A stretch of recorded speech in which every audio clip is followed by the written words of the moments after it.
warahmatullahi wabarakatuh. Kami dari Universitas Muhammadiyah Tasikmalaya, Fakultas Keguruan dan Ilmu Pendidikan, Program Studi Pendidikan Guru Sekolah Dasar dari kelas 6B, kelompok 3. Video ini dibuat untuk menyelesaikan salah satu tugas mata kuliah permainan tradisional edukatif dengan dosen pengampu Bapak Yopa Taufik Soleh MPD. Kami dari kelompok 3 terdiri dari 6 anggota kelompok yang masing-masing bekerja sama dalam memenuhi tugas dengan judul materi, mengidentifikasi dan menganalisis jenis permainan tradisional edukatif yang berbasis potensi lokal dalam penyelenggaraan pendidikan anak sekolah dasar.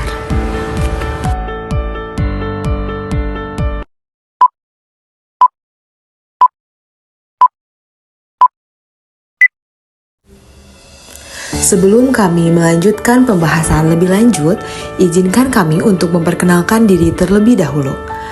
Pertama, yaitu ada Risa Trisu Cahya dengan NIM C2286206009. Yang kedua, yaitu ada Salma Nurmilah dengan NIM C2286206023. Yang ketiga, yaitu ada saya sendiri, Azmi Azkia, dengan NIM C2286206059. Yang keempat, yaitu ada Cepi Suherman dengan NIM C2286206065. Yang kelima, yaitu ada Tipani Rahmat dengan NIM C2286206039. Dan yang terakhir, yaitu ada Bina Parhatun Inayah dengan NIM C2286206032. Baiklah, kami dari kelompok 3 akan mempresentasikan materi dengan judul mengidentifikasi dan menganalisis jenis permainan tradisional edukatif yang berbasis potensi lokal dalam penyelenggaraan pendidikan anak sekolah dasar. Jenis permainan tradisional edukatif berbasis potensi lokal. Yang pertama ialah galah atau gobak sodor. Galah merupakan permainan yang dimainkan secara berkelompok. Permainan ini dimainkan oleh anak perempuan dan anak laki-laki.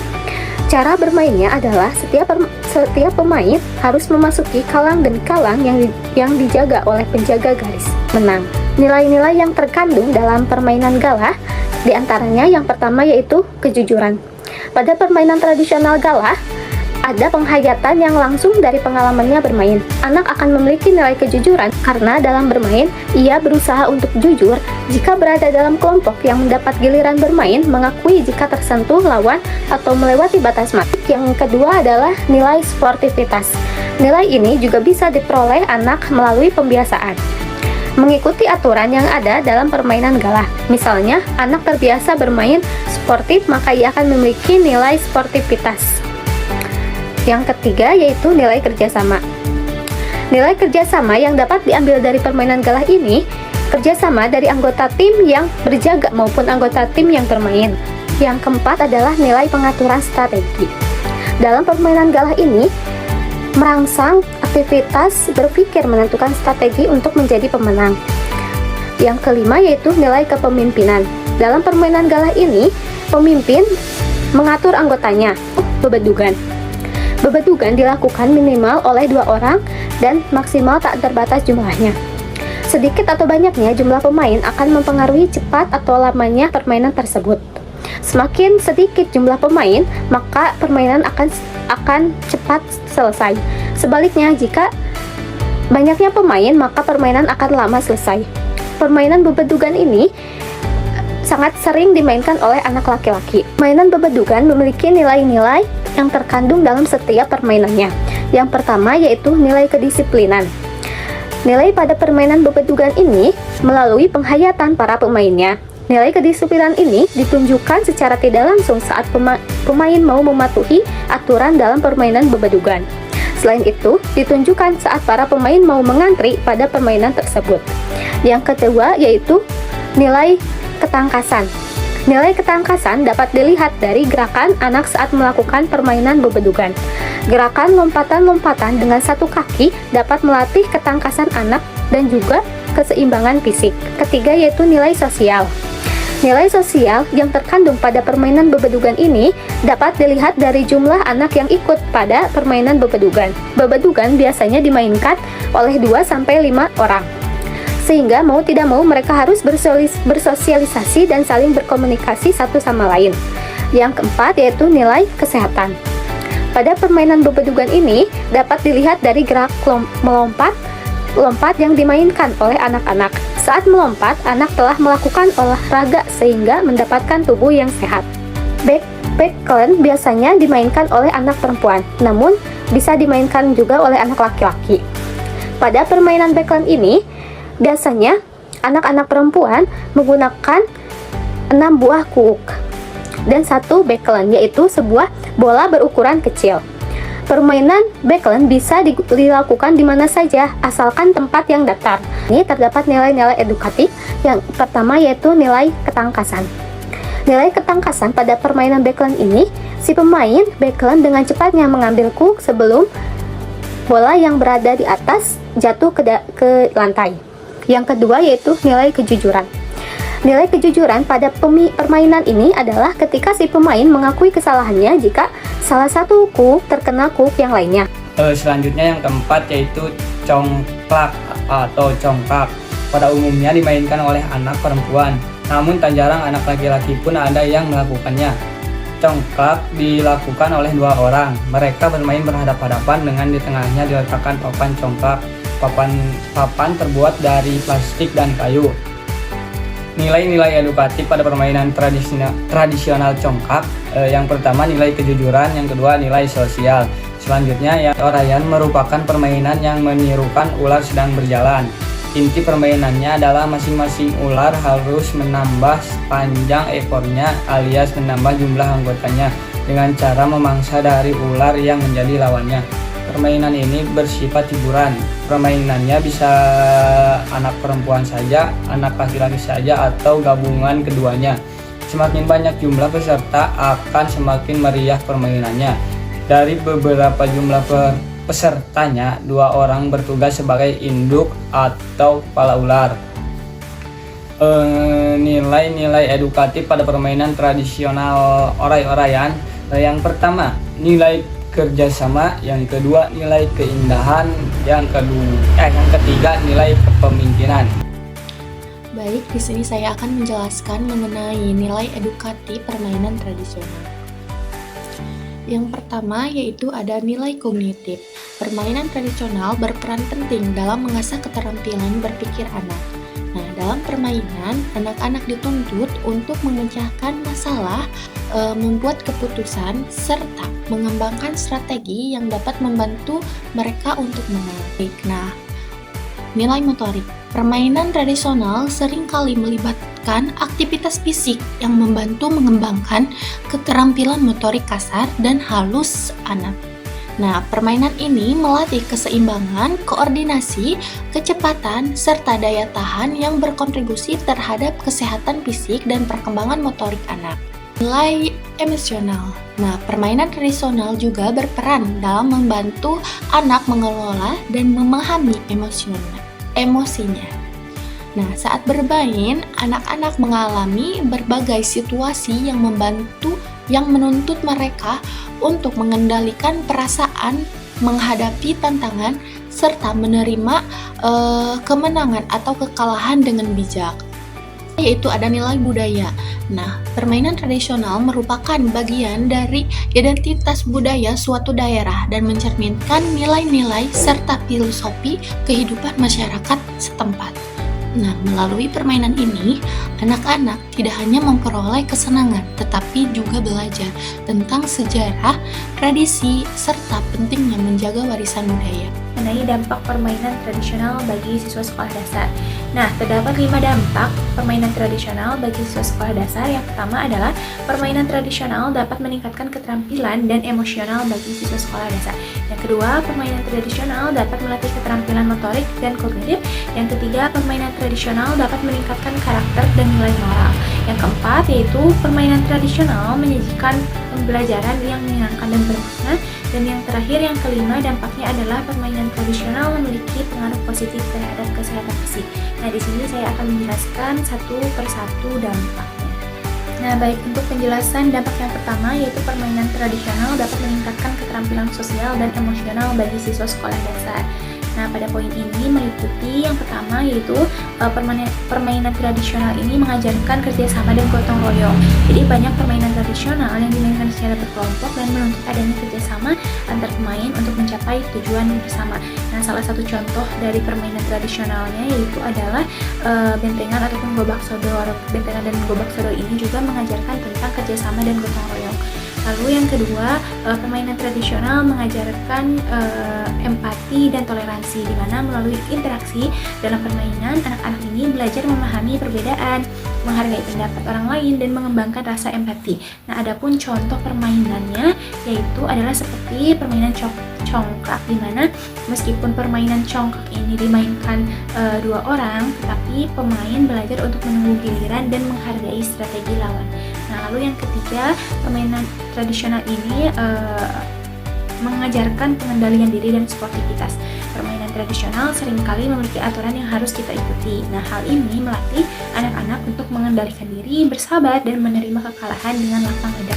Nah, adapun contoh permainannya adalah seperti permainan petak umpet, di mana pada permainan petak umpet ini, pemain yang berjaga harus sabar menunggu dan mencari, sementara pemain yang bersembunyi belajar untuk tidak curang. Nah, lalu yang kedua, dampak dari permainan tradisional yaitu dapat melatih keterampilan motorik dan kognitif. Seperti yang pertama yaitu keterampilan motorik kasar dan motorik halus. Nah, adapun contoh permainannya untuk melatih motorik kasar adalah seperti permainan tradisional engklek, di mana permainan tradisional engklek ini melatih keseimbangan antara koordinasi kaki dan kekuatan otot kaki. Lalu untuk contoh permainan tradisional untuk melatih motorik halus yaitu seperti congklak, di mana permainan tradisional congklak ini melatih kelincahan jari-jari dalam memindahkan biji congklak. Lalu yang kedua yaitu kemampuan kognitif, di mana pada permainan tradisional ini seringkali melibatkan strategi, pemecahan masalah, dan pengambilan keputusan. Ini membantu meningkatkan kemampuan berpikir kritis dan kreatif anak. Nah, di mana contoh permainan tradisionalnya adalah seperti gobak sodor, di mana permainan tradisional gobak sodor ini membutuhkan strategi penyerangan dan pertahanan serta kemampuan membaca gerakan lawan. Lalu yang ketiga adalah permainan tradisional dapat melatih konsentrasi dan fokus. Permainan tradisional membutuhkan perhatian dan konsentrasi yang lebih, yang dimana ini dapat membantu meningkatkan kemampuan anak untuk fokus pada tugas. Nah, adapun contoh permainan tradisionalnya adalah seperti bermain kelereng, di mana bermain kelereng ini membutuhkan konsentrasi yang tinggi saat membidik dan menyentil kelereng lawan. Kemudian dampak permainan tradisional yang ketiga ini adalah dapat meningkatkan karakter dan nilai moral. Nah, seperti yang pertama yaitu meningkatkan nilai-nilai luhur, di mana banyak permainan tradisional yang mengandung nilai-nilai moral seperti kejujuran, tanggung jawab, dan saling menghormati. Nah, adapun contohnya, contoh permainan tradisionalnya adalah hampir semuanya permainan tradisional itu mengajarkan tentang nilai kejujuran dalam mengikuti aturan. Nah, adapun seperti contohnya adalah bermain congklak ataupun bekel gitu ya, dimana pada permainan congklak itu mengajarkan kesabaran, menunggu giliran, dan mengajarkan kejujuran. Kita harus memasukkan bijinya satu persatu ke dalam lubang. Nah, lalu yang kedua adalah meningkatkan cinta tanah air dan budaya. Pada permainan tradisional ini permainan tradisional ini adalah bagian dari warisan budaya bangsa, di mana memainkan permainan ini membantu anak-anak mengenal dan mencintai budaya mereka sendiri. Nah, adapun contohnya adalah seperti lagu-lagu dari daerah, ataupun salah satu contohnya adalah lagu Cublak Cublak Suang, di mana lagu Cublak Cublak Suang ini mengajarkan memadukan lagu dan gerakan gitu. Nah, lalu yang ketiga adalah mengajarkan disiplin dan kepatuhan. Jadi, aturan dalam permainan tradisional mengajarkan anak-anak untuk disiplin dan patuh pada aturan. Nah, adapun contoh permainannya adalah semua permainan tradisional mengajarkan aturan yang jelas, seperti gobak sodor yaitu mengajarkan kedisiplinan dan kepatuhan terhadap aturan yang telah disepakati oleh bersama. Kemudian dampak keempat dari permainan tradisional adalah menyajikan pembelajaran yang menyenangkan dan bermakna, seperti sebagai motivasi belajar, di mana permainan tradisional ini membuat proses belajar menjadi lebih menyenangkan dan lebih menarik bagi anak-anak. Nah, adapun contohnya adalah seperti menggunakan gambar-gambar yang dimana isinya itu adalah gambar-gambar tentang permainan tradisional, adapun budaya-budaya yang bisa kita gunakan dalam kegiatan belajar mengajar agar pembelajaran bisa lebih menyenangkan. Yang kedua yaitu sebagai pembelajaran kontekstual, di mana pembelajaran tradisional ini seringkali terkait dengan kehidupan sehari-hari dan budaya lokal, sehingga pembelajaran lebih menjadi bermakna bagi anak-anak. Lalu yang ketiga adalah sebagai pengalaman langsung, di mana melalui permainan tradisional ini anak-anak mendapatkan pengalaman langsung yang lebih mudah dipahami dan lebih mudah diingat. Nah, kemudian dampak yang terakhir pada dampak permainan tradisional bagi anak sekolah dasar adalah permainan tradisional memiliki pengaruh yang positif terhadap kesehatan fisik. Seperti yang pertama, pada aktivitas fisik, permainan tradisional umumnya melibatkan aktivitas fisik yang membantu menjaga kesehatan dan kebugaran anak-anak. Nah, seperti contohnya adalah seperti permainan tradisional seperti engklek, lompat tali, balap karung, gobak sodor, petak umpet, dan layang-layang adalah sebagai contoh permainan tradisional yang melibatkan aktivitas fisik yang signifikan. Nah, kemudian untuk mengurangi kecanduan gadget. Jadi dengan bermain permainan tradisional ini, anak-anak dapat mengurangi waktu yang dihabiskan untuk bermain gadget. Jadi permainan tradisional ini memiliki dampak yang positif selain pada kesehatan juga pada mental anak-anak. Di sini saya akan menjelaskan tentang strategi implementasi permainan tradisional edukatif dalam kurikulum sekolah dasar. Yang pertama ada integrasi dalam pembelajaran tematik. Nah, integrasi dalam pembelajaran tematik ini menghubungkan nilai-nilai edukatif dari permainan seperti gala atau gobak sodor, bebedugan, backland, congklak, dan oray-orayan dengan tema-tema pembelajaran di SD.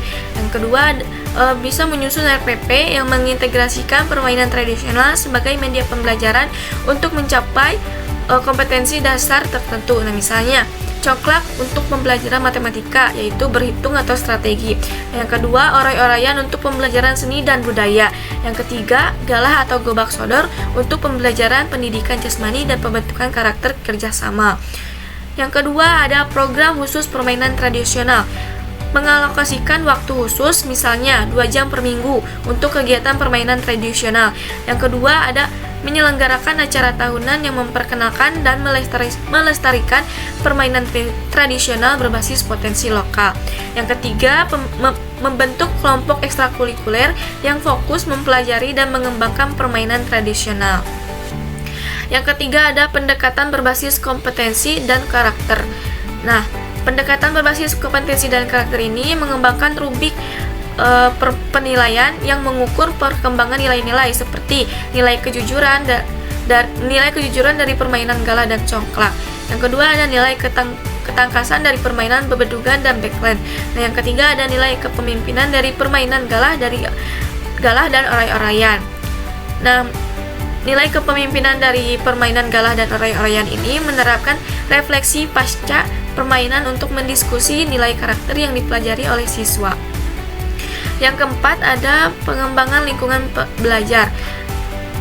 Pengembangan lingkungan belajar ini menyediakan area khusus di sekolah yang dilengkapi dengan fasilitas untuk bermain permainan tradisional, lapangan untuk galah, papan congklak, area untuk bebedugan.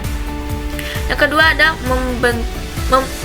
ada membuat poster dan panduan visual permainan tradisional yang dipajang di kelas atau area bermain. Yang ketiga ada menyediakan peralatan dan petunjuk bermain yang mudah diakses oleh guru dan siswa. Lanjut, yang kelima ada pelibatan komunitas dan keluarga. Nah, pelibatan komunitas dan keluarga ini mengundang orang tua atau tokoh masyarakat yang menyesuaikan permainan tradisional untuk berbagi pengetahuan. Memberikan tugas kepada siswa untuk bermain permainan tradisional bersama keluarga dan mendokumentasikannya. menjalin kerjasama dengan komunitas pelestarian budaya lokal untuk program pelatihan guru dan siswa. Yang keenam ada pengembangan profesional guru. Nah, pengembangan profesional guru ini melatih guru untuk menjadi fasilitator permainan tradisional yang efektif, membentuk forum diskusi antar guru untuk berbagi praktik terbaik dalam mengimplementasikan permainan tradisional. Penelitian tindakan kelas yang mendorong untuk melakukan penelitian tentang dampak permainan tradisional terhadap pengembangan siswa. Nah, yang ketujuh ada adaptasi berbasis teknologi. Adaptasi berbasis teknologi ini membuat video tutorial permainan tradisional untuk referensi guru dan siswa. Mengadaptasi permainan tradisional sesuai kondisi dan kebutuhan siswa modern tanpa menghilangkan esensi dan nilai edukatif. Menciptakan media pembelajaran interaktif yang terinspirasi dari mekanisme permainan tradisional. Yang kedelapan ada monitoring dan evaluasi. Untuk monitoring dan evaluasinya itu bisa menyusun indikator yang mengukur dampak implementasi permainan tradisional terhadap aspek kognitif, sosial, motorik, emosional, dan budaya siswa. Mendokumentasikan perkembangan siswa melalui observasi terstruktur serta kegiatan bermain, mengumpulkan persepsi dan pengalaman siswa terhadap permainan tradisional. Baik, untuk kesimpulan dari materi ini yaitu bahwa permainan tradisional berbasis potensi lokal memiliki peran sangat penting dalam pendidikan anak di sekolah dasar. Permainan ini tidak hanya menghibur, tetapi juga memiliki manfaat kognitif, sosial, dan motorik bagi anak-anak. Oleh karena itu, permainan tradisional perlu dilestarikan dan diintegrasikan dalam pembelajaran di sekolah dasar. Mungkin itu saja yang dapat kelompok kami paparkan. Mohon maaf atas segala kesalahannya dan terima kasih atas segala perhatiannya. Wassalamualaikum warahmatullahi wabarakatuh.